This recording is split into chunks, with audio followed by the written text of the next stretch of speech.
Olá, sejam todos muito bem-vindos mais uma vez, começando o Cultura Geral Painel, mais uma vez, esse projeto que começa de uma ideia entre o Cultura Geral e o Daniel Omar Pérez. E hoje a gente vai discutir o contexto da teologia, democracia e neopentecostalismo e América Latina, né? Trabalhar todos esses temas, entender tudo isso que está acontecendo com a América Latina, está acontecendo com o Brasil, é muito importante. E para discutir esse assunto, é óbvio que a gente embola um pouco a língua, que é tanta coisa que a gente tem feito, né? Nós temos hoje o Fabrício Velic, que é doutor em teologia, o Frei Rogério, que é responsável pela Ordem dos Franciscanos para a América Latina, em Roma, e o Daniel Omar Pérez, né? Que é um grande colaborador e um grande trabalhador do pensamento humano hoje na América Latina. E essa propositura de discutir o Brasil nesse contexto é fundamental para que nós possamos entender o que tem acontecido no mundo inteiro. Velic, seja muito bem-vindo, é um prazer te receber aqui no Cultura Geral Painel, esse projeto novo, e eu fico muito feliz em conseguir ligar essas áreas do conhecimento para que a gente possa criar um entendimento novo, tanto da América Latina quanto do Brasil, mas também do mundo inteiro. Eu que agradeço, é sempre um prazer estar no Cultura Geral, ainda mais agora nesse novo formato, podendo dialogar com outras pessoas, a ideia é muito excelente e para mim é uma alegria poder estar com vocês. Frei Rogério Xavier, seja muito bem-vindo, é um prazer falar com você, você que está em Roma nesse momento, já é tarde da noite aí, né? E abrir essa oportunidade para a gente poder discutir todas essas relações é muito fundamental para que nós possamos entender essa situação toda que a gente tem vivido no mundo inteiro. Muito obrigado pela sua disposição, pelo seu carinho, seja muito bem-vindo mais uma vez. Muito obrigado, eu agradeço a possibilidade de participar, dialogar, é sempre frutuoso para todos nós. Muito obrigado. Daniel Omar Pérez, já não está conhecido aqui, né, Daniel? Já não precisa nem de apresentar mais, né? Quando olha-se a carinha dele, ele fala assim, esse é o Daniel e tal. Mais uma vez, muito obrigado, viu, Daniel, por nos possibilitar esse debate riquíssimo, viu? Obrigado, Ederson. É sempre um prazer estar conversando contigo e com os convidados. Muito obrigado. Fabrício, vou começar por você. O termo terceira onda do pentecostalismo quer dizer o quê? Bom, esse termo, terceira onda, na verdade, ele é entre estudiosos do movimento pentecostal como um todo, ficou dividido, é comumente dividido o movimento pentecostal brasileiro em 3 ondas, sendo uma primeira onda que vai mais ou menos do início do século XX até mais ou menos 1950, uma segunda onda que é de 1950 até mais ou menos a década de 70, e a terceira onda, que é sobre isso que nós vamos falar agora, que é bastante caracterizada e que é o que dá nome, na verdade, a terceira onda do pentecostalismo é o que nós conhecemos como o movimento neopentecostal. Então, esse movimento que nasce fruto do pentecostalismo, sai de lá, mesmo que tenha assim, desvirtuado muita coisa, mas é a isso que se dá o nome terceira onda do pentecostalismo, é um movimento neopentecostal. O que podemos trazer, Fabrício, para os dias de hoje, desse movimento que teve, esse movimento que aparece como terceira onda na década de 70? Bom, o movimento propriamente dito, o neopentecostalismo, e aí tem até uma questão talvez teórica mesmo, que muitos estudiosos do pentecostalismo nem consideram o movimento neopentecostal como o nome correto, como neopentecostal, porque praticamente não tem nada do movimento pentecostal propriamente dito, mas como é o termo usualmente, né, não entrando muito nessas questões teóricas da coisa, o movimento ele começa muito voltado para aquilo que é chamado talvez de uma batalha espiritual. É a luta contra as religiões que não são cristãs e que principalmente as religiões de matriz africana são duas vertentes muito fortes dentro desse movimento neopentecostal e que perdura até hoje.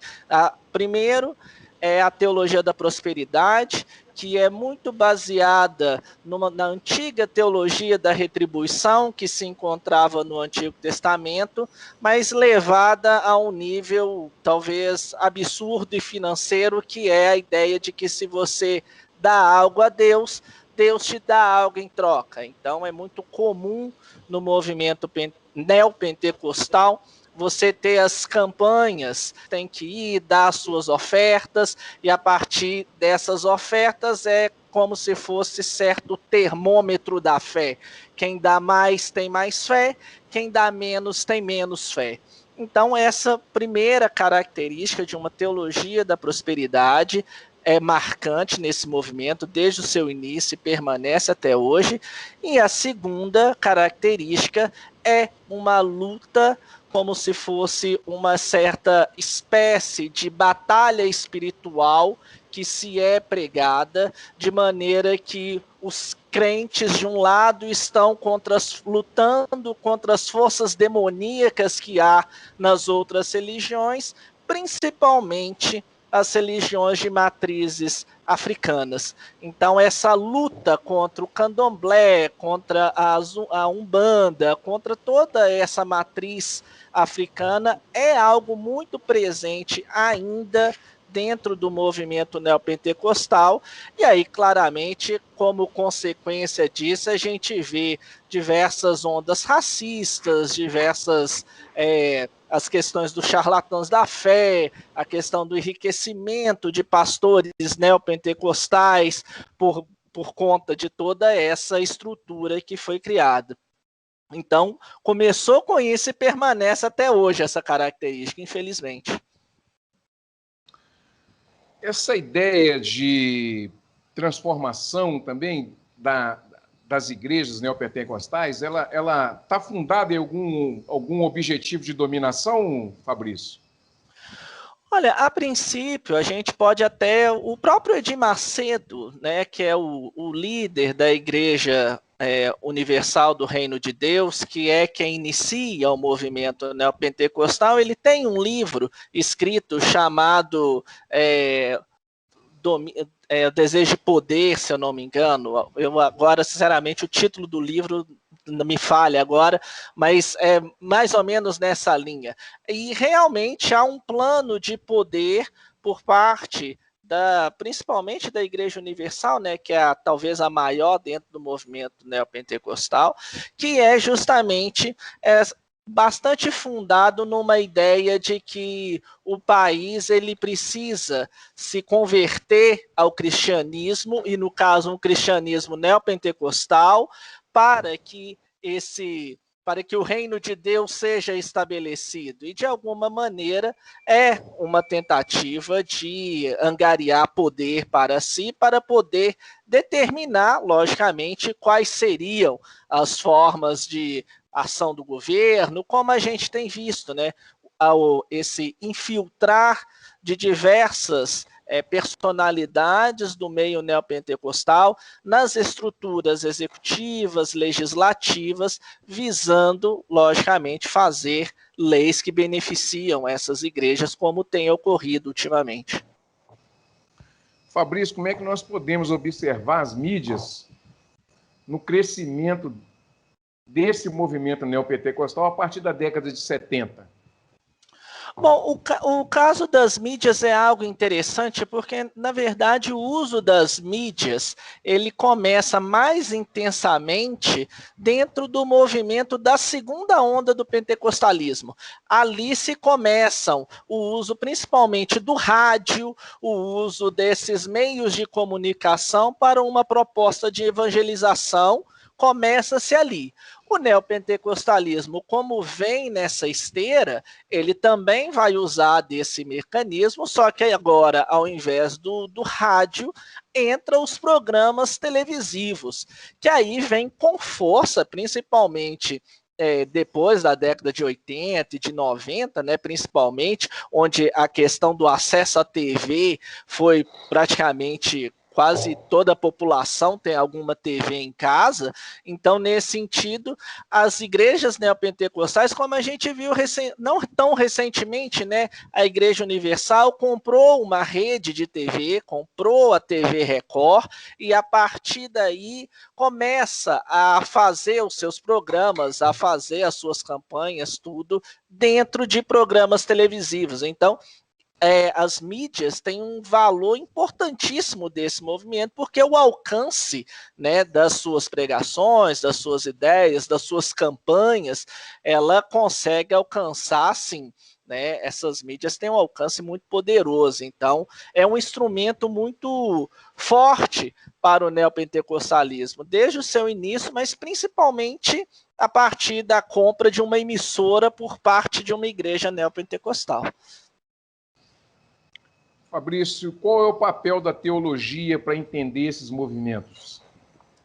Bom, talvez o maior desafio de toda essa questão seja tentar entender esse movimento a partir de dentro dele, até mesmo porque é algo com uma base teológica muito rasa. Geralmente as igrejas neopentecostais e o movimento neopentecostal não tem um embasamento teológico, um embasamento bíblico assim tão fundamentado, de maneira que os seus líderes também, na maioria das vezes, não são formados em teologia. Então, nesse sentido, fica algo muito raso teologicamente. E no caso da teologia, do estudo formal da teologia, em tentar entender como se dá esse processo, ele também se depara com bastante desafios, porque no primeiro momento, muitas vezes você precisa fazer uma pesquisa quase que de campo mesmo, ir lá, ver o que acontece, conversar com as pessoas que estão frequentando ali, para tentar compreender quais são as estruturas que estão ali por trás e que fazem com que essas pessoas estejam ali. Então, nesse sentido, e uma vez tendo isso, tentar relacionar, né, com aquilo que nós temos de teologicamente mais bem fundamentado, já, né, estruturado, tudo mais, e às vezes tentar encaixar, mas muitas vezes precisa se criar uma categoria nova para poder falar de algumas das questões que ocorrem dentro do movimento neopentecostal. Então é um desafio muito grande, na verdade, muito grande. Buscar um entendimento dessas acomodações sociais que foram feitas pelos movimentos, né, pelas igrejas neopentecostais, nós podemos dizer que elas tomaram o lugar das eclesiais de base da Igreja Católica, elas foram para esses mesmos campos? Bom, não, eu não acho que seria possível afirmar isso. Na verdade, tem até algo que é bastante interessante, é que, por exemplo, a gente percebe que as camadas mais vulneráveis, geralmente mais pobres da sociedade, ela busca esse tipo de igreja neopentecostal, que na maioria das vezes elas são instaladas próximos a essas áreas, de maneira que dentro desse entorno social muita gente vê a igreja, e provavelmente uma igreja neopentecostal, como aquele lugar em que, se eu estiver sofrendo, eu posso ir lá, porque de alguma forma ali tem algum contato especial com o divino, que pode fazer uma oração, pode fazer uma campanha para os meus problemas serem resolvidos. Então, nesse sentido, essa vulnerabilidade, querendo ou não, faz com que muitas pessoas vão a essa igreja, porque propõem respostas muitas vezes fáceis, mas isso não tem a ver com a questão daquilo que era o movimento eclesial de base. né, que tinha uma outra proposta, né, tinha uma ideia muito mais de trazer a leitura do texto bíblico a partir das realidades daquelas comunidades, de maneira que pudesse ver no texto bíblico a ação de um Deus libertador, de um Deus promotor de vida, e que por isso a sua condição deveria também ser vista como algo não desejado por Deus, que demandaria uma organização social, demandaria um enfrentamento às estruturas de morte que estavam construídas ao seu entorno. Então, nesse sentido, as perspectivas são muito diferentes de uma comunidade eclesial de base e do movimento neopentecostal frente às populações mais vulneráveis. Esse é um outro questionamento, mas tem a ver com essa pergunta também. Se é saída com respostas respostas que prometem respostas simples e objetivas, que prometem coisas de forma simples, né, sem muita reflexão, seria essa a causa do aumento desse movimento no Brasil? Olha, eu acho que pode ser uma chave de leitura possível, uma vez que toda vez que se oferece respostas simplistas para problemas complexos, geralmente devemos ver isso com bastante desconfiança, porque a gente sabe que os processos históricos, os processos sociais, eles não se resolvem simplesmente com imperativos, do tipo, faça isso, faça aquilo e por aí vai. E na questão teológica, menos ainda, porque geralmente quando se pretende dizer, olha, Deus quer que você faça isso, Deus quer que você não faça aquilo, e coloca esses imperativos simplistas para o que agrada a Deus e o que não agrada a Deus, geralmente isso é um grande problema, mas ao mesmo tempo, e talvez essa seja a força desse tipo de discurso, é que é bastante tentador esse tipo de resposta, porque se diante de um problema muito grande, alguém chega e fala, olha, basta você levar R$100 a determinada igreja, que Deus vai resolver seu problema financeiro porque você está demonstrando fé. Então, nesse sentido, ao mesmo tempo que fala, nossa, é só isso que eu preciso fazer então para resolver o problema, é bastante tentador fazer esse tipo de coisa. Então, nesse sentido, tem a ver com o aumento de pessoas nessas igrejas? Sim, eu acredito que tem a ver, mas ao mesmo tempo também tem a ver todo esse problema que esse tipo de discurso traz para a vida cotidiana e para a vida social mesmo. O Fabrício, para a gente encerrar esse primeiro bloco, como desenvolver um pensamento latino-americano para entender, de fato, dentro da teologia, da filosofia, pensar algumas coisas para lidar com esses fenômenos que têm acontecido na América Latina e no Brasil, principalmente no Brasil. Como é que você percebe isso? Bom, talvez a questão principal para uma teologia que quer lidar com essas questões e principalmente ser uma voz que deseja ser ouvida, porque dado todo esse movimento que acontece, né, muitas vezes coloca-se tudo no mesmo bojo, né, coloca-se a questão neopentecostal e a questão de teologia tudo no mesmo bojo, como se todo mundo fosse charlatão da fé e a teologia só estivesse preocupada em ganhar dinheiro e olha o que eles estão fazendo.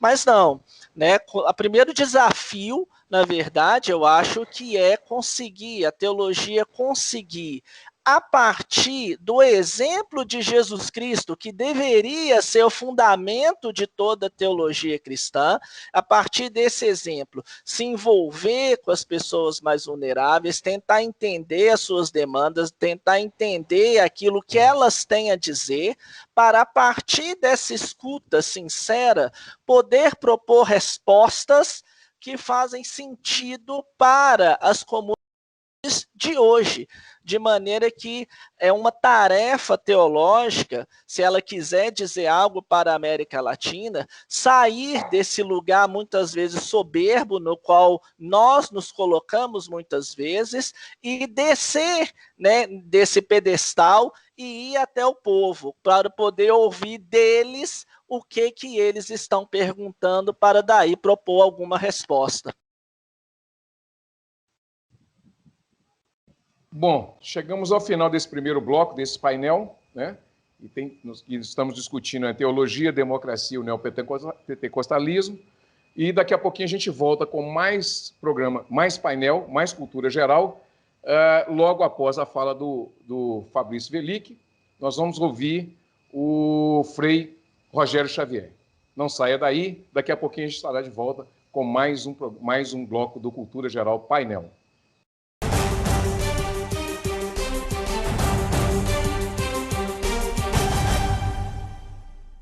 A CAP, Casa de Acolhida Padre Eustáquio, trabalha para que crianças, adolescentes e seus acompanhantes tenham amparo e estrutura durante a luta contra o câncer e doenças hematológicas até a sua cura. Com trabalho, empatia, compromisso e transparência, a CAP transforma necessidade em esperança. Faça a diferença na vida das crianças e adolescentes com câncer e doenças hematológicas. Faça parte desta história. Conheça pessoalmente o nosso trabalho. Apoio TV Banqueta.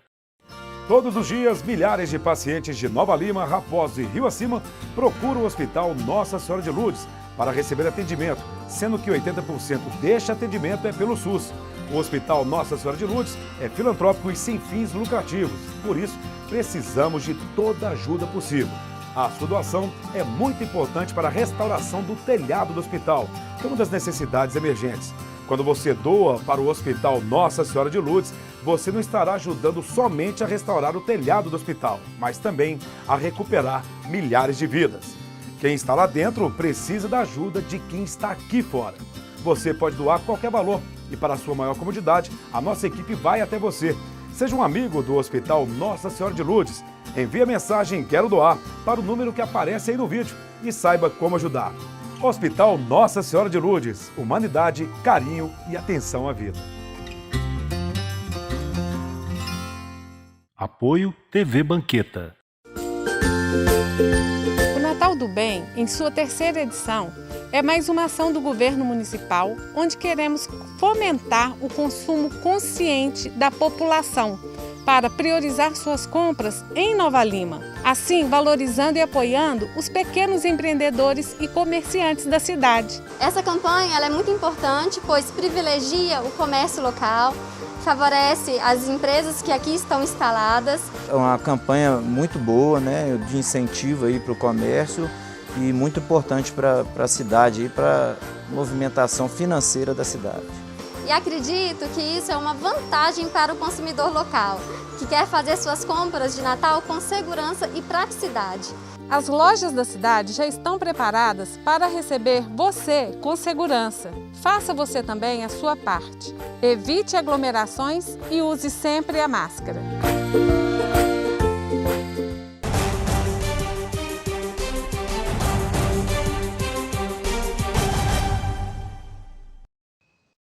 Bom, de volta com Cultura Geral Painel.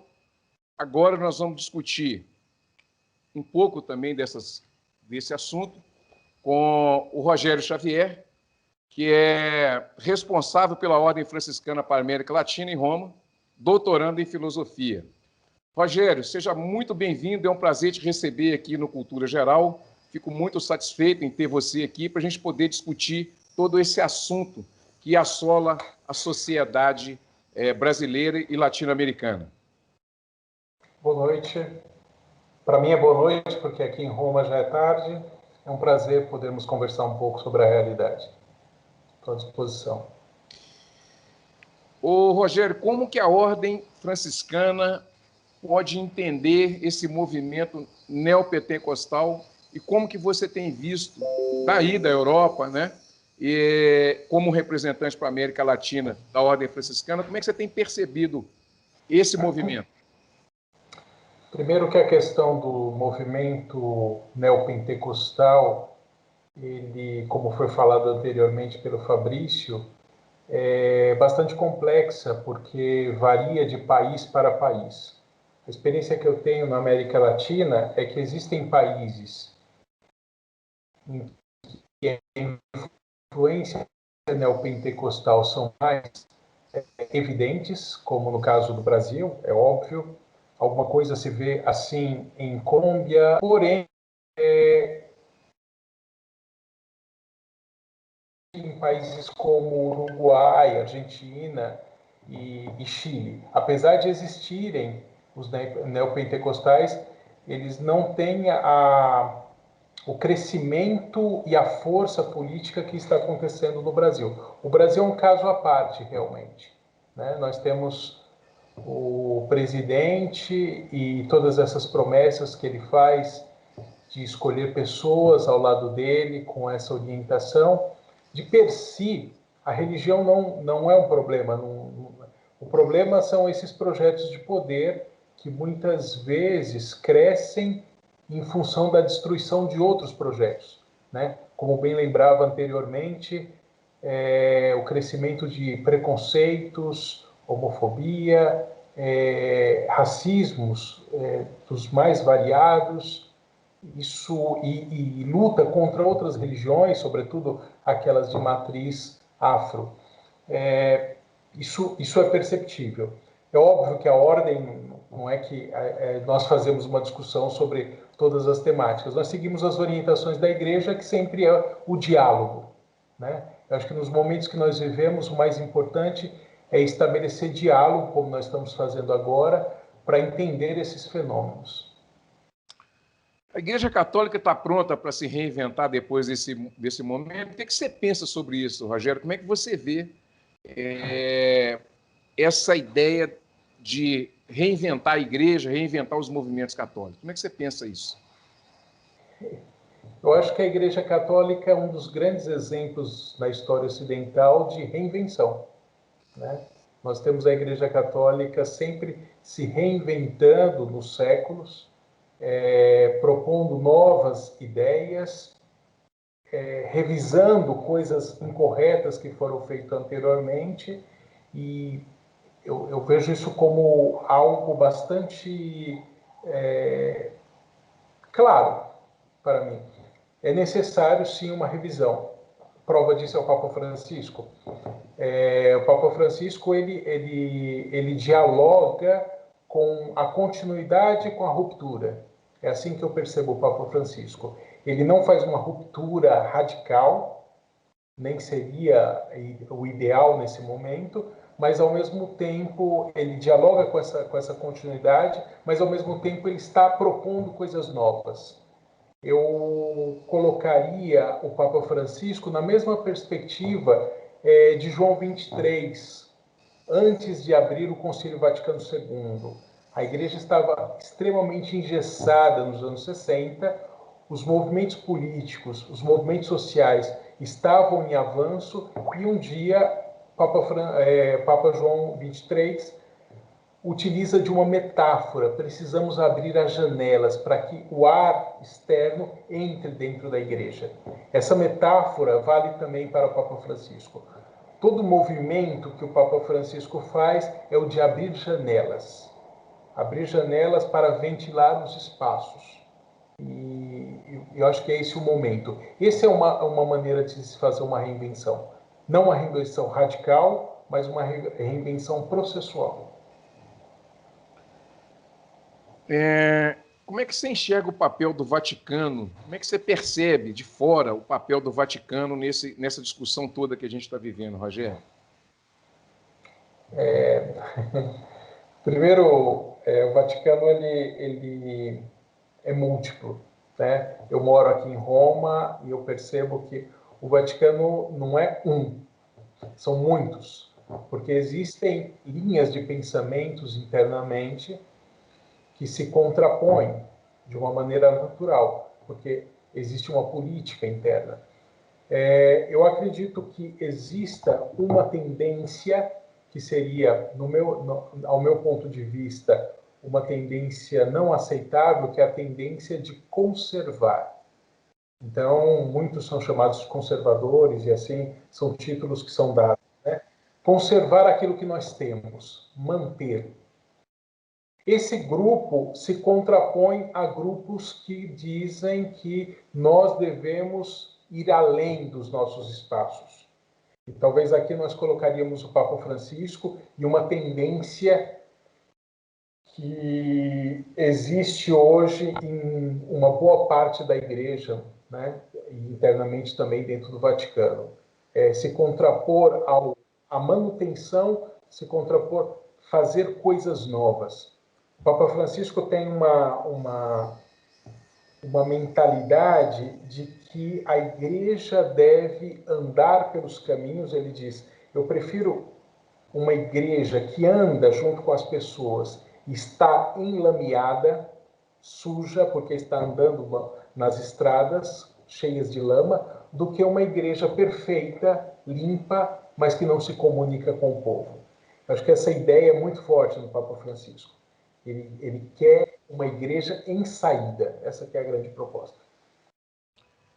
É possível propor uma nova era? Você que é da Ordem dos Franciscanos, coordenador, doutorando em filosofia, você acha que é possível, Rogério, propor um novo momento também na sociedade mundial, com relação à teologia, com relação aos ensinamentos? Você pode repetir uma pausa, ter uma pausa. Sim. Na minha internet. Você acha que é possível propor novos ritos, propor novos pensamentos dentro da Igreja Católica? Sim, naturalmente. Novos ritos não sei se são necessários. Sinceramente, eu não sei se... talvez novas possibilidades de manifestação do sagrado, sim. Novas teologias, elas nascem naturalmente.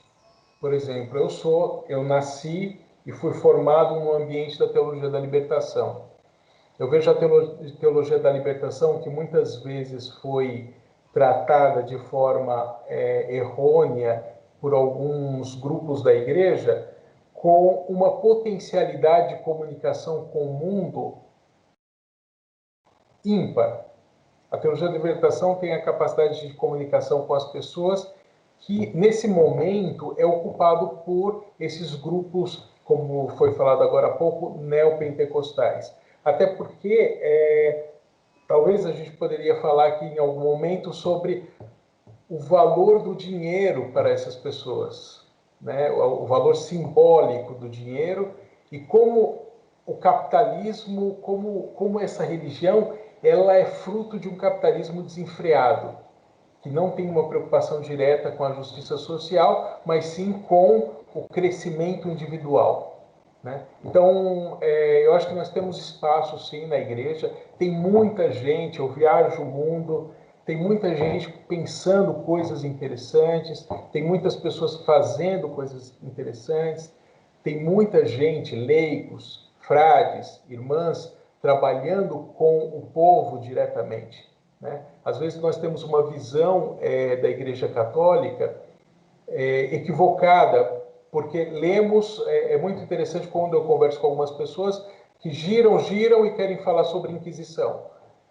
É uma temática passada, é uma temática que nós temos que sim fazer uma revisão, temos que nos penitenciar disso, mas existem outras coisas acontecendo na Igreja Católica que têm uma potencialidade de proclamar o Evangelho nos dias atuais. Eu posso te perguntar se o Padre Júlio é talvez para nós que estamos acompanhando o trabalho dele aqui, eu já entrevistei ele aqui também, ele pode ser considerado uma referência e também uma ideia disso que o Papa tem pregado ao longo do tempo, nesse sentido de trazer a igreja mais perto dos pobres, mais perto das pessoas e ouvir essas pessoas que são excluídas. Está por aí, Rogério? Não, o trabalho que o Padre Júlio Lancelotti, eu não conheço pessoalmente, mas obviamente conheço o trabalho formidável que ele faz. O trabalho que ele faz é algo fantástico, é algo absolutamente evangélico, é o segmento de Jesus Cristo de uma maneira clara, mas o que ele faz, existem outras pessoas, homens e mulheres, fazendo pelo mundo, né?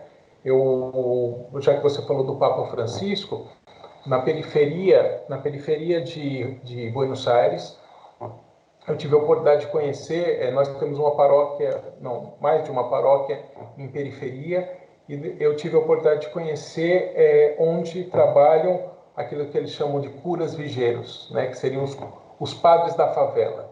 É uma experiência que o Papa Francisco, quando era arcebispo de Buenos Aires, potencializou. Inclusive, um desses padres acabou se tornando bispo auxiliar de Buenos Aires. Então, quando o Papa Francisco fala de contato com as pessoas, quando ele utiliza o termo de ser ovelha, o pastor deve ter o cheiro da ovelha, obviamente ele está pensando nessa experiência dos padres de favela de Buenos Aires. Mas não só isso. Nos anos 60, nos anos 70, nós tivemos a experiência dos padres operários na Bélgica, na França. Nós tivemos o trabalho durante a Teologia da Libertação em toda a América Latina, de trabalho diretamente com os pobres. Existe sim, o padre Júlio Lancelotti, ele é uma expressão atual, sim, muito atual, de algo que sempre existiu na igreja. Sempre existiu na igreja. Existem muitas pessoas fazendo trabalhos significativos como aquele que ele faz. E é louvável que ele faça aquilo. É absolutamente simbólico e uma manifestação clara de que Cristo está no meio de nós, um homem naquela idade que se coloca em risco e tem um amor, é consumido pelo amor pelas pessoas mais pobres. Qual é o papel do Papa Francisco, grande argentino, né, como o Daniel Omar, né? Qual é o papel dele nessa humanização da religião que a gente tem tanto precisado nesses tempos, Rogério? Já que você falou dos argentinos, né? Todo bom argentino sai da Argentina. olha a história de Piazzolla, de Borges, de Papa Francisco e também do Daniel. É uma brincadeira, mas o Papa Francisco ele tem um papel fundamental. O Papa Francisco, ele depois... Vamos pegar os últimos papas, né? João 23, Paulo VI, João Paulo I, que teve apenas 33 dias, depois o grande pontificado de um papa polonês que vem de um ambiente comunista e carrega consigo todas as grandezas, mas também todos os medos de que esses países comunistas possuíam. E, por fim, antes de Papa Francisco, o Papa Ratzinger, que nós conhecemos muito bem, um alemão. Se nós lemos esses últimos papas, nós percebemos que a tradição que o Papa Francisco escolhe é retornar aquilo que João 23 havia começado e tinha sido implementado por Paulo VI, que é o Vaticano II. Na verdade, o Papa Francisco, o que ele faz? Reatualiza a grandeza do Concílio Vaticano II, que nós precisamos novamente reler esses textos. Ele reatualiza isso com uma leitura muito particular de um homem que vem da América Latina. Um homem que não é europeu. Um homem que não está preso a esses costumes que estão presentes aqui. Eu sei muito bem disso porque, às vezes, nós, latino-americanos, escandalizamos alguns, não porque queremos escandalizar, é porque, para nós, parece natural que as coisas sejam assim. Então, o Papa Francisco tem um papel fundamental. Por quê? Ele dá uma opção de diálogo. Acho que essa é a grandeza do Papa Francisco. É um homem que se coloca numa situação em que nós devemos, nesse momento, mais do que nunca, dialogar. Sobretudo nesses tempos que nós vivemos, em que múltiplos de índole racistas começam a crescer, em que uma censura velada começa a ser feita nos ambientes. Então, eu vejo com grande esperança o pontificado do Papa Francisco. E é um homem extraordinário, é um homem extraordinário. Esses desafios trazem uma nova fórmula, exige da Igreja Católica uma nova forma de pensar, talvez uma ideia de mexer na base da igreja, na base do ensinamento. Como é que você vê isso também, Frei Rogério? Primeiro, a igreja é muito grande. A igreja é um corpo muito grande, que para se movimentar precisa muito tempo. Então, eu não acredito mais em grandes revoluções. Eu acredito em mudanças pontuais. E talvez seja isso que o Papa Francisco vem fazendo. Nós não precisamos de mudanças doutrinais nesse momento. Creio eu, apesar de ter feito teologia, eu não sou um teólogo, sou um filósofo, mas a minha preocupação não é necessariamente a discussão sobre determinados pontos teológicos. Eu acho que nesse momento o que nós precisamos são novas visões políticas, né? Eu acredito que nesse momento precisamos perceber bem como podemos criar espaços de vida comum. Como podemos criar espaços capazes que todos possam participar. Depois de amanhã, amanhã, o Papa vai estar em Assis, na nossa Basílica de São Francisco, para assinar a nova encíclica que se chama Fratelli Tutti, Irmãos Todos. É um pedaço de uma carta, de um texto de São Francisco, em que ele vai propor, obviamente eu não tenho o texto, mas eu já tenho informações sobre o texto, em que ele vai propor exatamente isso.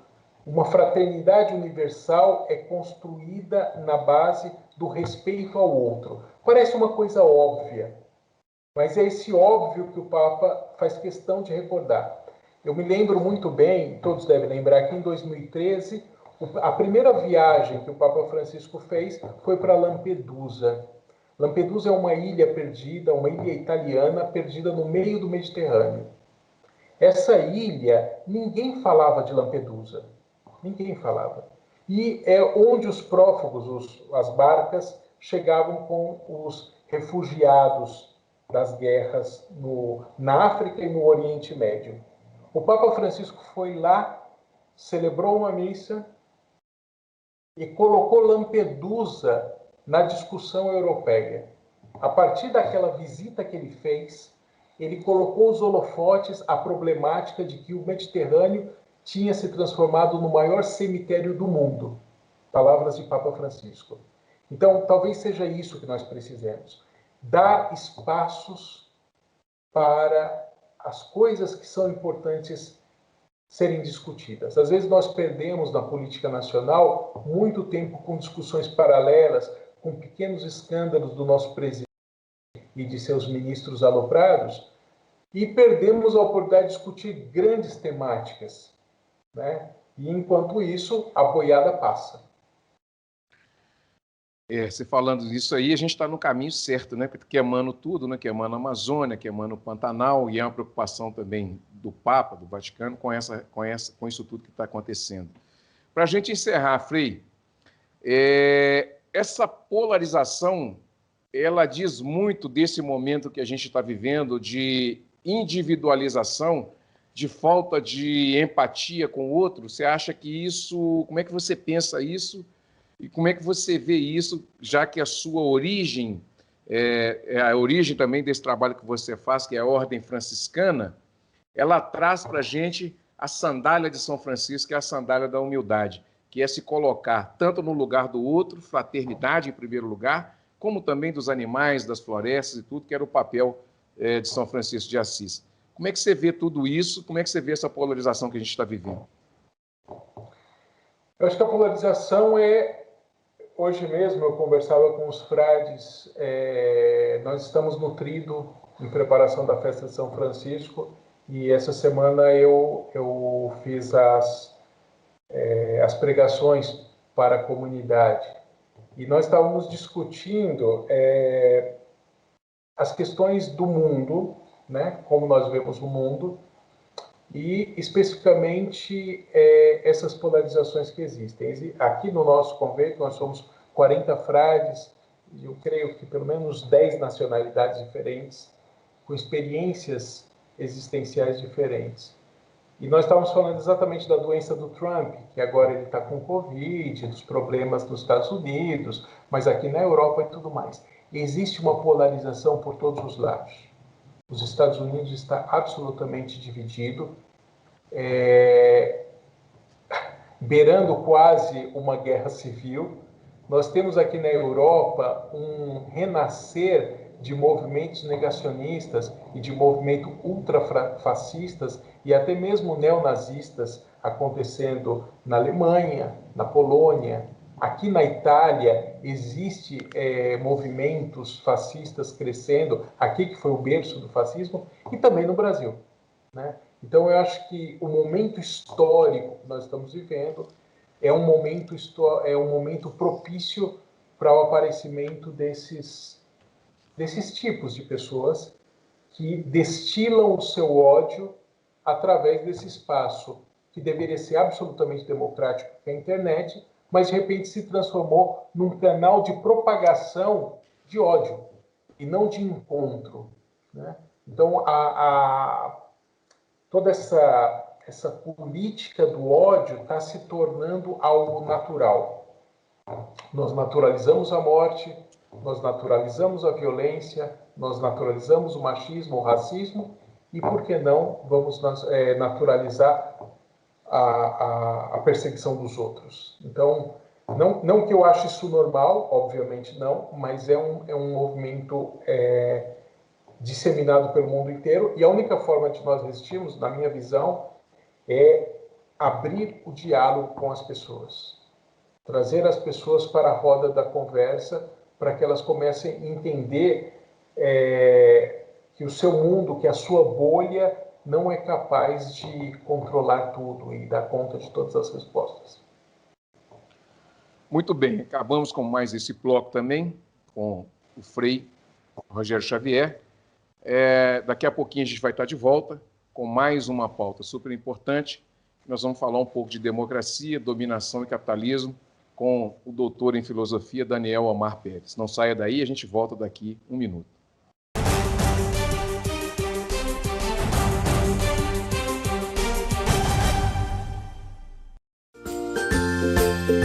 O Natal do Bem, em sua terceira edição, é mais uma ação do governo municipal, onde queremos fomentar o consumo consciente da população para priorizar suas compras em Nova Lima, assim valorizando e apoiando os pequenos empreendedores e comerciantes da cidade. Essa campanha ela é muito importante, pois privilegia o comércio local, favorece as empresas que aqui estão instaladas. É uma campanha muito boa, né, de incentivo para o comércio e muito importante para a cidade, para a movimentação financeira da cidade.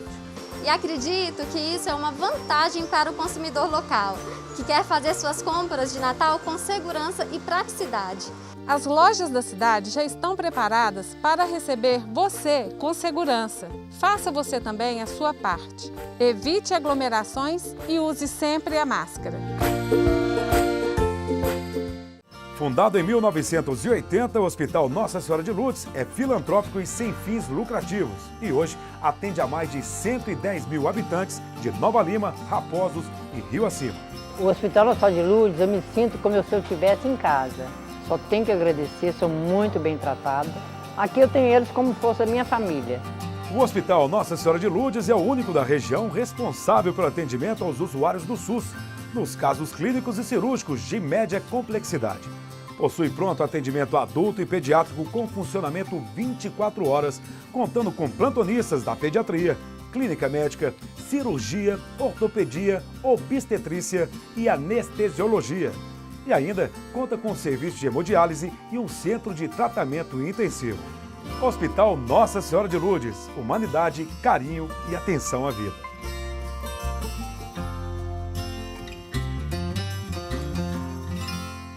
Apoio TV Banqueta. A CAP, Casa de Acolhida Padre Eustáquio, trabalha para que crianças, adolescentes e seus acompanhantes tenham amparo e estrutura durante a luta contra o câncer e doenças hematológicas até a sua cura. Com trabalho, empatia, compromisso e transparência, a CAP transforma necessidade em esperança. Faça a diferença na vida das crianças e adolescentes com câncer e doenças hematológicas. Faça parte desta história. Conheça pessoalmente o nosso trabalho. Apoio TV Banqueta.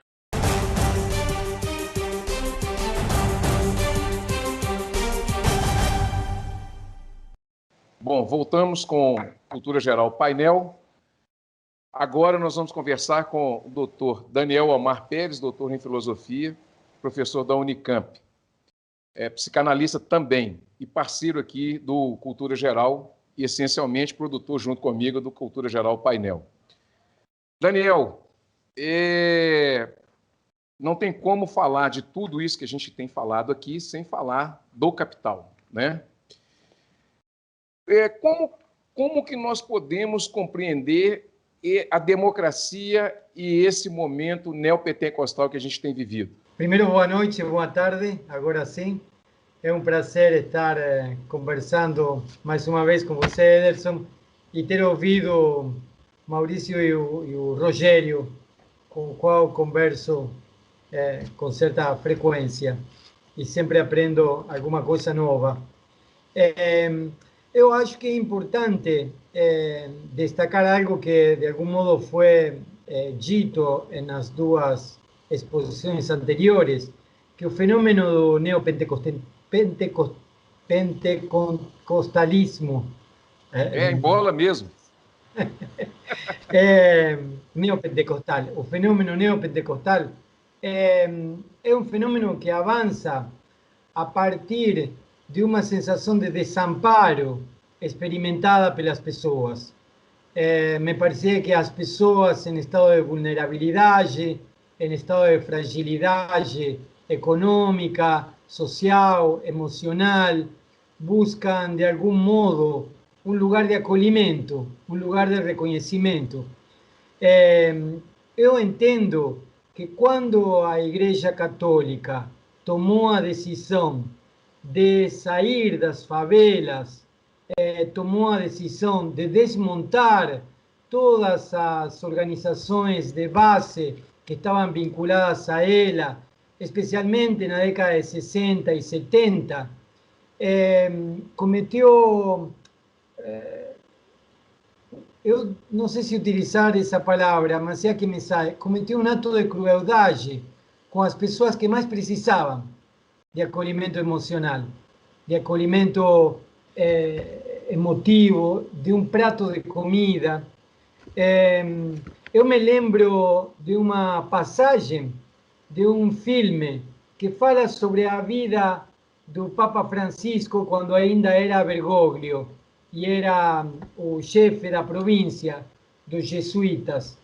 Era a ditadura militar, havia perseguição de dirigentes sociais, políticos e religiosos. E o Bergoglio, nesse momento, sabe que dois irmãos dele, de sua ordem, vão ser capturados pelas forças da repressão da ditadura militar entre 1976 e 1983. E Bergoglio vai até a favela onde eles estão. E Bergoglio disse, olha, tem que sair de aqui. Vocês têm que sair porque vocês vão ser presos. Por favor, saiam, porque a coisa está muito difícil. Não sabemos o que aconteceu nessa ditadura. 30.000 pessoas sequestradas, torturadas, asesinadas y sus corpos desaparecidos, ¿no? Y Francisco, na tentativa de salvar seus dois companheiros, seus dois irmãos da ordem, diz, saiam de aqui. E um deles disse, que teria feito Jesus em meu lugar? Se eu saio de aqui, a força da repressão vai se vingar sobre o povo que está aqui. E não vão sossegar até que algum deles diga onde eu estou. E todos eles vão passar mal. Disse, e a mim me vão pegar de alguma forma. Então, o que teria feito Jesus em meu lugar? Teria ido embora ou teria ficado? E, bom, eles ficaram. E aconteceu o que aconteceu.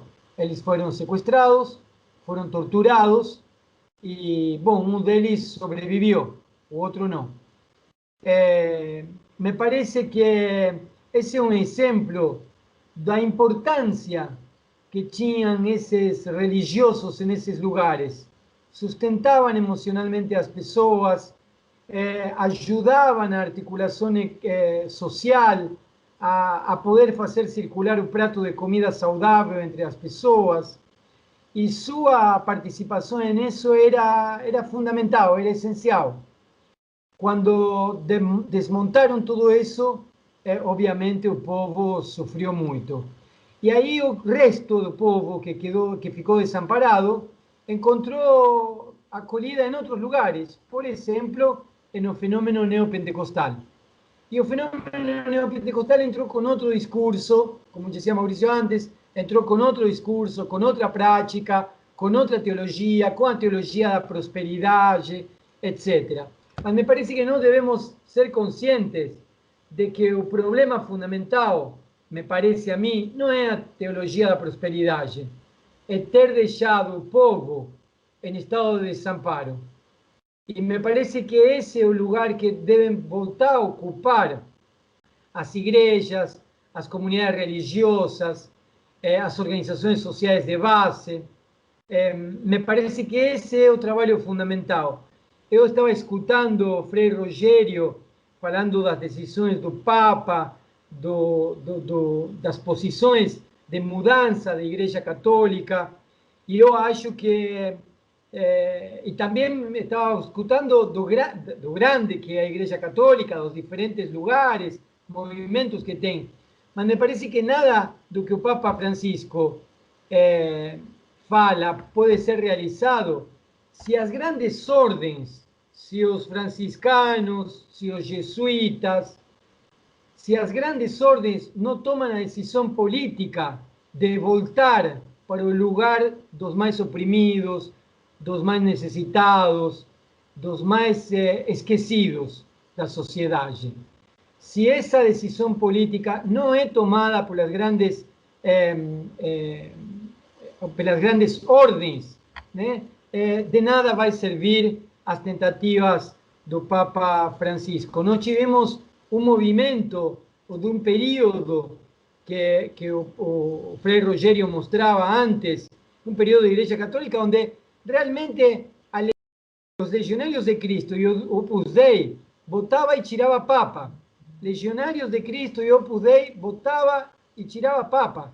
E assim terminou.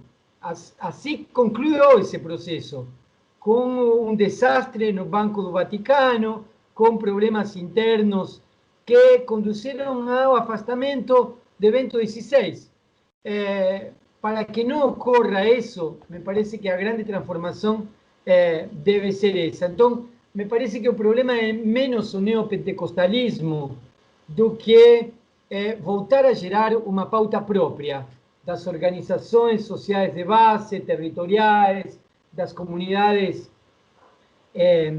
religiosas e dos religiosos que estão nesses lugares. Me parece que essa é a única forma que nós podemos chegar a ter para recompor a democracia. Daniel, quais os gatilhos que a gente poderia pensar que foram utilizados para o crescimento dessa onda que a gente está vivendo mais de subjetivação do sujeito, principalmente relacionando isso com o capital, relacionando isso com essa forma de dominação que a gente tem vivido, e se esse movimento que está acontecendo tem a ver com esse movimento neopentecostal, tem a ver com o crescimento e com essa perversão do capital que está individualizando todas as sociedades.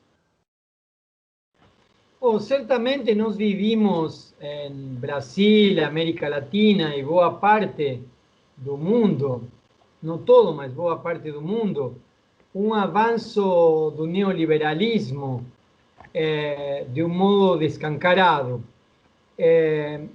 O neoliberalismo é um modelo social, político, econômico e eu diria também psíquico, psicológico, ao serviço do maior acúmulo do capital financeiro. O neoliberalismo, como modo de vida econômico, social, político e psicológico, é concomitante com a concentração de capital financeiro que começa na década de 70. Na década de 70, poderíamos dizer que o mundo ocidental deixa para trás a época do capitalismo fordista, a época do capitalismo industrial, e começa uma nova era, a era do capital financeiro e da concentração do capital financeiro.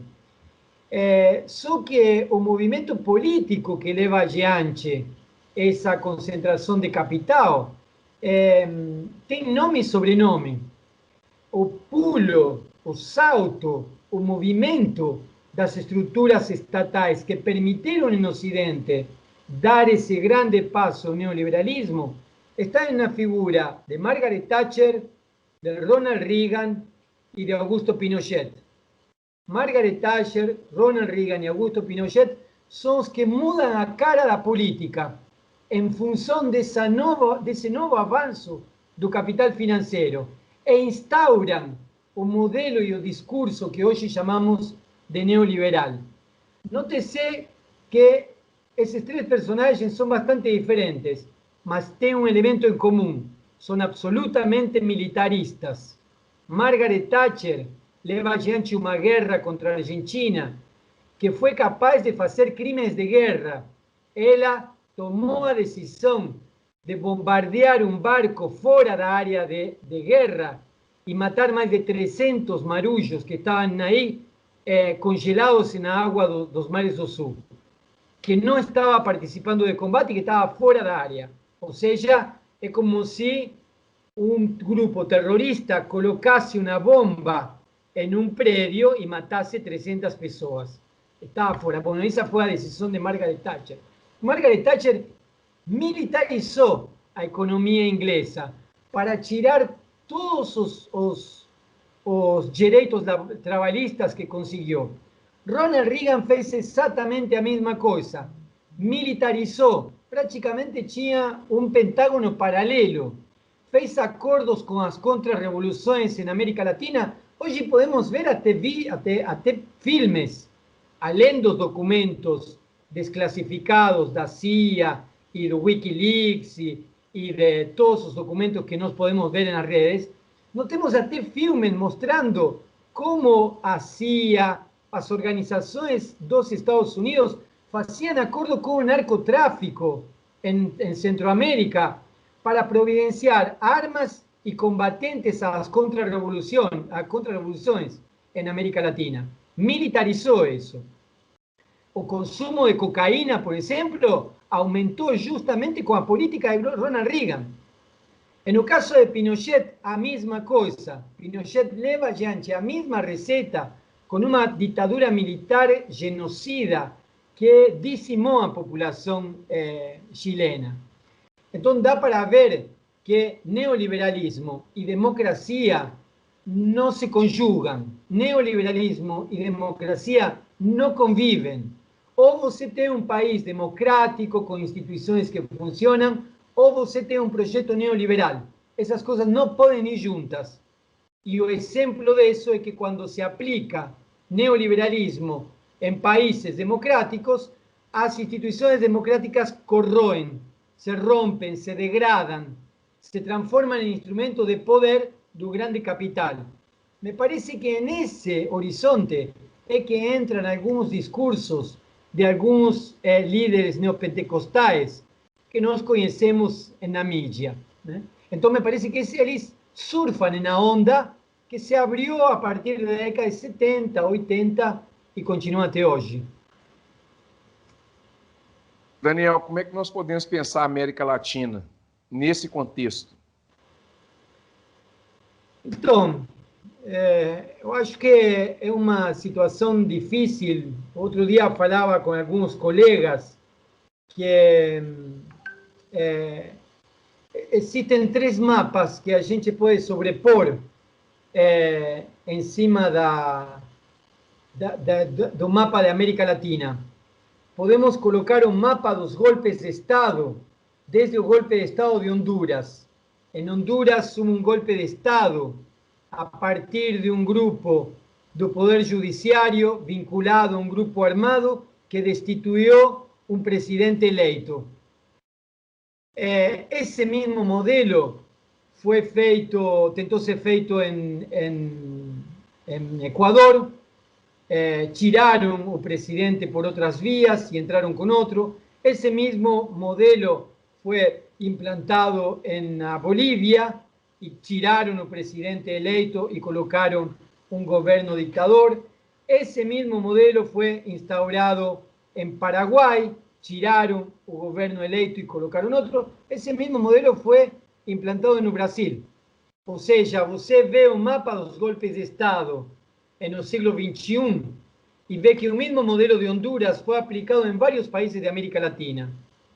Quando você desce outro mapa, que é o mapa das fake news, o mapa das notícias falsas, seja pela grande mídia, seja pelas redes sociais, nós vemos que se utilizam os mesmos speeches, se utilizam as mesmas fórmulas, as mesmas frases, exatamente os mesmos memes, só que em vez de português, em castelhano. E em vez de colocar um personagem, colocam outro. Mas é exatamente a mesma coisa que se fala em Honduras, em Nicarágua, em Venezuela, em Equador, em Bolívia, em Brasil, em Argentina, no Chile. Parece que a mesma receita de golpes de Estado se repite como a mesma receita a fake news. Os antivacinas, os anticuarentenas, os anticiencias, os que estão em favor de que o planeta seja plano, etc, etc. Depois vem um terceiro mapa, que é o que mais me preocupa, que é o mapa das queimadas. O continente sudamericano está queimando desde a Amazônia até o Pampa. Desde a Amazônia até os Pampas, o continente está queimando. E não está queimando por causa de um raio. Está queimando a partir de incêndios intencionais. Só uma coincidência, Ederson. Não queimou nenhuma plantação de soja. Nenhuma plantação de soja foi queimada em todo o continente. Em compensação, foram queimados humedades, propriedades da União e do Estado. Foram queimados lugares onde o agronegócio pode avançar, mas não queimou nenhum plantio do agronegócio. Olha que casualidade, que coincidência. Então me parece que o contexto hoje da América Latina, o cenário hoje da América Latina é esse. É esse. Em função disso é que nós temos que encontrar uma saída. O desafio é muito grande, Daniel? O desafio é bastante grande. O desafio é bastante grande. E me parece que esse desafio tem a ver com algumas coisas que o Papa Francisco está colocando há bastante tempo já. Nós precisamos ter uma pauta própria. Isso é uma coisa que o professor Rogério disse e eu assino embaixo. Nós temos que parar de perder tempo em discutir escândalos diários de funcionários de governo de qualquer país de América Latina, de se Jesus apareceu ou não em uma goiabeira, de se a Terra é ou não redonda, para começar a discutir nossa própria pauta. Me parece que temos que abandonar o momento de indignação e do escândalo para passar a construir uma pauta própria. E o Papa Francisco falou de uma pauta própria que tem que ver com o meio ambiente. E quando se fala de meio ambiente, não se fala apenas de cuidar um jardim. Quando se fala de uma pauta de meio ambiente, não se fala de cuidar flores por uma questão apenas estética. Se trata de uma questão de sobrevivência, de vida em América Latina. Os plantios de soja, de eucalipto e e de Pinheiros, desde Belém do Pará até Buenos Aires, mudaram o pH, mudaram o índice de acidez do continente. Portanto, mudaram a umidade do continente. Portanto, mudaram os ventos do continente. Portanto, mudaram as chuvas e mudaram os registros de temperatura. O que implica, para ter um dado concreto, 3 espécies são extintas diariamente no Brasil. 3 espécies são extintas diariamente no Brasil. Enquanto nós estamos fazendo essa nota, 3 espécies estão desaparecendo. E aí você pode dizer, bom, 3 espécies dentro de tantas que deve haver. Só que essas espécies são vírus, bactérias, que modificam o ecossistema do lugar. Então, desaparecem vírus e bactérias que sustentavam um ecossistema e aparecem vírus e bactérias que começam a criar alterações no sistema. E é aí que começam a aparecer novas gripes, novas doenças, novas formas de contágio que nós não temos conta e não sabemos como resolver. Então, a pauta do ambiente, a pauta do meio ambiente não é simplesmente uma coisa hippie de cuidar flores porque gosto de um jardim ou de fazer jardinagem. É de sobrevivência, é de poder estabelecer grupos de agricultura familiar, de garantir a matriz energética de América Latina e de também garantir o prato de comida saudável das pessoas. Isso significa ter uma pauta ecológica, uma pauta de meio ambiente, né? E isso tem a ver com ocupação do solo, com ocupação da terra, tanto urbana quanto rural, com ocupação dos rios. Enquanto nós continuamos com o projeto de desenvolver o agronegócio, da agroexportação, que derruba florestas e modifica rios, quando nos mata os rios, nós estamos desertificando nosso próprio solo a curto prazo. Eu entendo que os grandes fazendeiros, os grandes donos de capital financeiro, vão pegar seu dinheiro e vão ir a morar em outro lugar. Por isso não vão se importar. Agora, você, Ederson, eu, o seu vizinho que planta jabuticaba, o outro que cria galinha, ele não vai pegar seus capitais e vai viajar para New York ou para alguma ilha da Polinésia. Ele vai ter que ficar aqui. Então é preciso que nós cuidemos o solo que nós habitamos. É por isso que é importante resgatar outra vez as reflexões, os pensamentos e ações das comunidades originárias. Não se trata de um indigenismo radical, não. Se trata de saber como poder ter uma economia sustentável, como poder dar de comer à própria família, como poder manter uma matriz energética que seja autossustentável.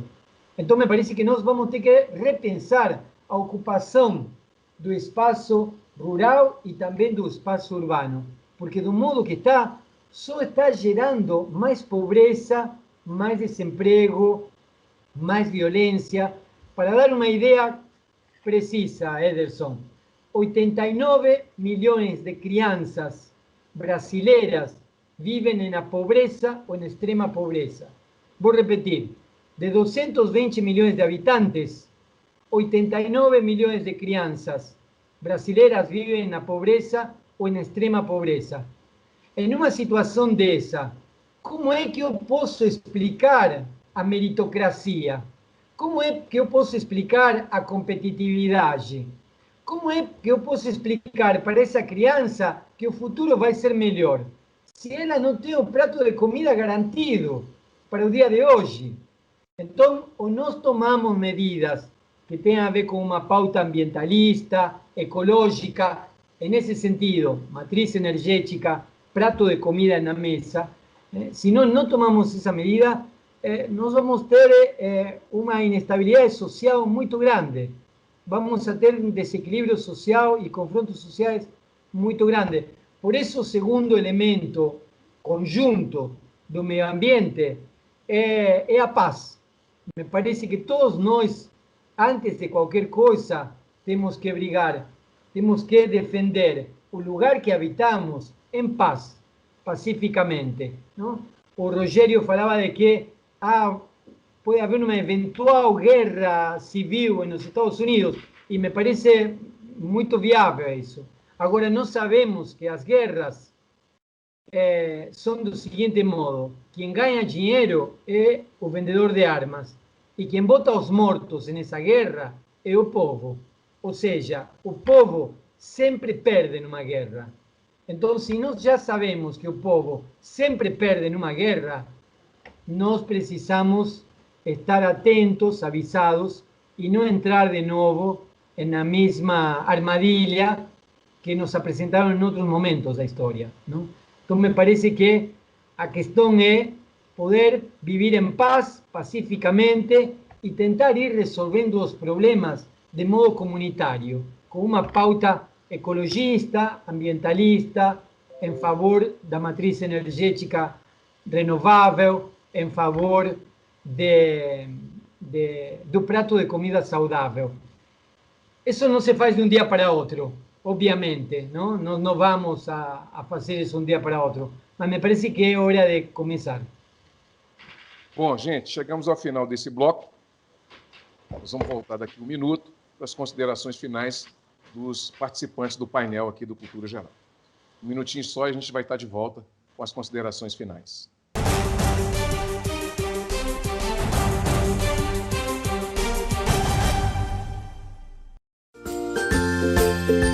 O Natal do Bem, em sua terceira edição, é mais uma ação do governo municipal, onde queremos fomentar o consumo consciente da população, para priorizar suas compras em Nova Lima, assim valorizando e apoiando os pequenos empreendedores e comerciantes da cidade. Essa campanha ela é muito importante, pois privilegia o comércio local, favorece as empresas que aqui estão instaladas. É uma campanha muito boa, né, de incentivo para o comércio e muito importante para a cidade, para a movimentação financeira da cidade. E acredito que isso é uma vantagem para o consumidor local, que quer fazer suas compras de Natal com segurança e praticidade. As lojas da cidade já estão preparadas para receber você com segurança. Faça você também a sua parte. Evite aglomerações e use sempre a máscara. A CAP, Casa de Acolhida Padre Eustáquio, trabalha para que crianças, adolescentes e seus acompanhantes tenham amparo e estrutura durante a luta contra o câncer e doenças hematológicas até a sua cura. Com trabalho, empatia, compromisso e transparência, a CAP transforma necessidade em esperança. Faça a diferença na vida das crianças e adolescentes com câncer e doenças hematológicas. Faça parte desta história. Conheça pessoalmente o nosso trabalho. Apoio TV Banqueta. Todos os dias, milhares de pacientes de Nova Lima, Raposo e Rio Acima procuram o Hospital Nossa Senhora de Lourdes para receber atendimento, sendo que 80% deste atendimento é pelo SUS. O Hospital Nossa Senhora de Lourdes é filantrópico e sem fins lucrativos, por isso precisamos de toda a ajuda possível. A sua doação é muito importante para a restauração do telhado do hospital, que é uma das necessidades emergentes. Quando você doa para o Hospital Nossa Senhora de Lourdes, você não estará ajudando somente a restaurar o telhado do hospital, mas também a recuperar milhares de vidas. Quem está lá dentro precisa da ajuda de quem está aqui fora. Você pode doar qualquer valor e, para a sua maior comodidade, a nossa equipe vai até você. Seja um amigo do Hospital Nossa Senhora de Lourdes. Envie a mensagem "Quero doar" para o número que aparece aí no vídeo e saiba como ajudar. Hospital Nossa Senhora de Lourdes, humanidade, carinho e atenção à vida. Apoio TV Banqueta.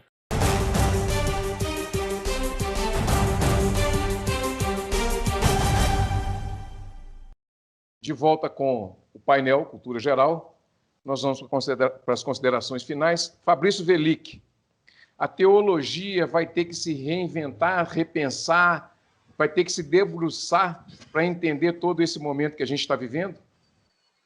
Sim, eu acho que é uma... E, na verdade, isso é próprio da teologia, né? Toda teologia que quer ser uma teologia que tem algo a dizer para o seu tempo, ela precisa olhar as questões do seu tempo para, a partir delas, tentar propor alguma resposta. Nesse sentido, sair das formas muitas vezes engessadas, sair muitas vezes daquilo que já é um senso comum, ou às vezes já está extremamente arraigado, não no sentido de perder as suas bases, de mudar tudo, não nesse caminho, mas ser uma teologia que esteja disposta a se reinventar, ou como diria, né, como diz o Vaticano II, que esteja atenta aos sinais dos tempos. Então, uma teologia, ela precisa estar atenta aos sinais dos tempos, olhar o que há hoje e pensar, é preciso fazer algo, não é possível manter-se dentro de estruturas rígidas, dentro de estruturas fechadas, é preciso ser criativo, e esse talvez é um dos maiores desafios da teologia contemporânea. Frei Rogério Xavier, repensar as bases, né, franciscanas, jesuítas, essa ideia de, vamos dizer, de retomar os campos mais solidários, seria o caminho da igreja nesse momento que a gente está vivendo? Pronto. Eu falo por nós, franciscanos. Eu costumo pensar numa perspectiva quase química. Existem culturas mais osmóticas e culturas menos osmóticas. Existem culturas que possuem a capacidade de fazer trocas e outras têm mais dificuldade de fazer trocas. E eu acho que na igreja também existem movimentos que são mais osmóticos e menos osmóticos. Pensamos numa perspectiva química celular.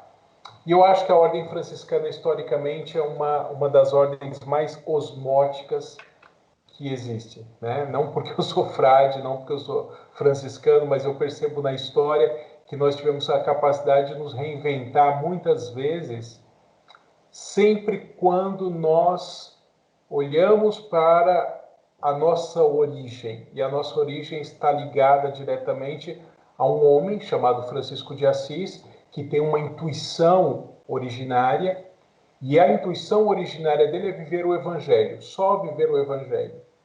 E viver o Evangelho em contato com as pessoas.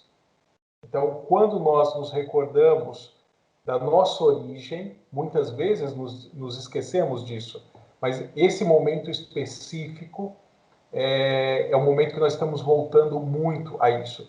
A carta do nosso ministro-geral, que seria o sucessor de São Francisco, que vai ser publicada amanhã, mas como eu faço parte do governo, eu já conheço o conteúdo. Ele fala exatamente, ele é um argentino, é gente boa, mas é argentino. Fora da Argentina, né? Porque ele está fora da Argentina, ele virou ministro-geral. Então, o Frei Carlos Trovarelli, ele fala exatamente desses desafios na carta que a toda a ordem, que será publicada no dia de São Francisco, daqui 2 dias. Ele fala exatamente isso, sobre a necessidade de recuperarmos a vitalidade. E a vitalidade, ela nasce do contato real com as pessoas. E eu acho que é esse o momento. E é um momento propício com o Papa Francisco. Maravilha. Daniel Omar Pérez, amigo, parceiro, né? Quais são as saídas para a América Latina? Eu sou uma pessoa de fé, sabe? Eu tenho muita fé nas mulheres que são renderas, nas mulheres que estão trabalhando no cais, quando os homens saem a pescar, nas outras que cultivam a terra em territórios quilombolas, nas mulheres que saem toda manhã a fazer trabalho doméstico, e que voltam para casa e cuidam de seus filhos, cuidam de seus maridos, para que seus maridos possam ir para o trabalho no dia seguinte e para que seus filhos consigam continuar estudando. Então, eu sou uma pessoa de fé. Eu tenho fé nessas pessoas. Eu acho que penso como García Linera, há uma onda que é uma onda do neoliberalismo, uma onda da competitividade, uma onda do individualismo, uma onda do ódio, do ressentimento, mas logo atrás vem uma outra onda. Vem uma onda da solidariedade, vem uma onda da fraternidade, vem uma onda do encontro com o outro. Então me parece que esse é o ponto fundamental da virada, esse é o ponto fundamental da saída. Eu acho que a saída da América Latina está aí, está nessas pessoas, homens, mulheres, de diferentes gêneros, de diferentes modos de diversidade sexual, etnias, formas de trabalho, que diariamente sustentam o país. Eu acho que é isso. Esse é o futuro da América Latina. E a mediano prazo, eu diria. Não diria curto. Me parece que a gente vai precisar aprender algumas coisas, mas sim a mediano prazo. Bom, gente, encerramos agora esse painel maravilhoso. Deixa eu agradecer aqui Fabrício Velic, doutor em teologia. Muito obrigado pela sua participação, viu? Foi um prazer te receber mais uma vez e agora nesse novo modelo, né? Sempre um prazer, com certeza. Agradeço demais o convite. A conversa foi excelente, as ponderações foram excelentes. Muito obrigado novamente, é uma alegria sempre. Frei Rogério Xavier, muito obrigado. Obrigado agora pela nossa amizade também, viu? Que é responsável pela Ordem dos Franciscanos para a América Latina. Muito obrigado, viu, Frei? Foi um prazer te receber aqui, que também é doutorando em filosofia. Obrigado, e eu acho que esse é o caminho do diálogo, o caminho do encontro, o caminho da face a face, em tempos de pandemia, em que nem sempre é fácil nos encontrarmos pessoalmente, que utilizemos esses meios como formas de proximidade. Daniel Omar Pérez, dispensa adjetivo e comentários. Muito obrigado por proporcionar também, né, mais essa pauta, que é doutor em filosofia, professor dominicano. Meu parceiro e amigo, né? Vou ter que ir em Campinas tomar, se não toma cerveja, toma um chá, toma um refrigerante, faço qualquer coisa, mas vou ter que ir aí. Um grande abraço para você, muito obrigado mais uma vez, viu, Daniel? Ederson, um abraço e a gente se encontra na próxima, né? Exatamente. Gente, chegamos ao final, um grande abraço, espero que vocês tenham gostado e a gente volta com uma outra pauta, uma outra perspectiva no futuro. Um grande abraço e até mais, se Deus quiser.